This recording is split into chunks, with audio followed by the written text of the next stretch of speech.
مردے کیسے تصدیق کرتے ہیں کہ وہ مر چکے ہیں؟ شروع میں مردہ شخص کو یہ احساس نہیں ہوتا کہ وہ مر گیا ہے۔ وہ خود کو موت کا خواب دیکھتا ہوا محسوس کرتا ہے اور خود کو روتا، نہاتا، گراتا لگاتا اور قبر پر اترتا ہوا دیکھتا ہے۔ وہ ہمیشہ خواب دیکھنے کا تاثر رکھتا ہے۔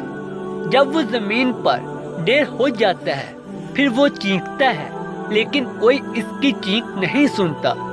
جب ہر کوئی منتشر ہو جاتا ہے اور زمین کے اندر تنہا رہ جاتا ہے، اللہ اس کی روح کو بحال کرتا ہے اور آنکھیں کھولتا ہے اور اپنے برے خواب سے جاگتا ہے۔ پہلے تو وہ خوش اور شکر گزار ہوتا ہے کہ جس سے وہ گزر رہا تھا وہ صرف ایک ڈراؤنا خواب تھا اور اب وہ اپنی نیند سے بیدار ہے۔ پھر وہ اپنے جسم کو چھونے لگتا ہے جو کپڑے میں لپیٹا ہوا ہے۔ خود سے حیرت سے سوال کرتا ہے، میری قمیض کہاں ہے؟ میں کہاں ہوں؟ یہ جگہ کہاں ہے؟ ہر طرف اندھیرا ہی اندھیرا کیوں ہے؟ میں یہاں کیا کر رہا ہوں؟ پھر اسے احساس ہونے لگتا ہے کہ وہ زیر زمین ہے اور جو کچھ وہ محسوس کر رہا ہے وہ خواب نہیں ہے۔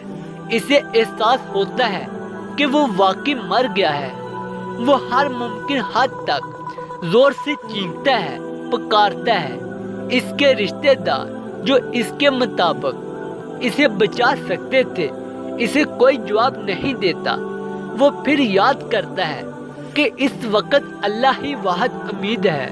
وہ اس کے لیے روتا ہے اور اس سے معافی مانگتے ہوئے اس سے التجا کرتا ہے، یا اللہ مجھے معاف کر دے، یا اللہ۔ وہ ایک ناقابل یقین خوف سے چیختا ہے جو اس نے اپنی زندگی کے دوران پہلے کبھی محسوس نہیں کیا تھا۔ اگر وہ ایک اچھا انسان ہے تو مسکراتے ہوئے چہرے والے دو فرشتے اسے تسلی دینے کے لیے بیٹھ جائیں گے، پھر اس کی بہترین خدمت کریں گے۔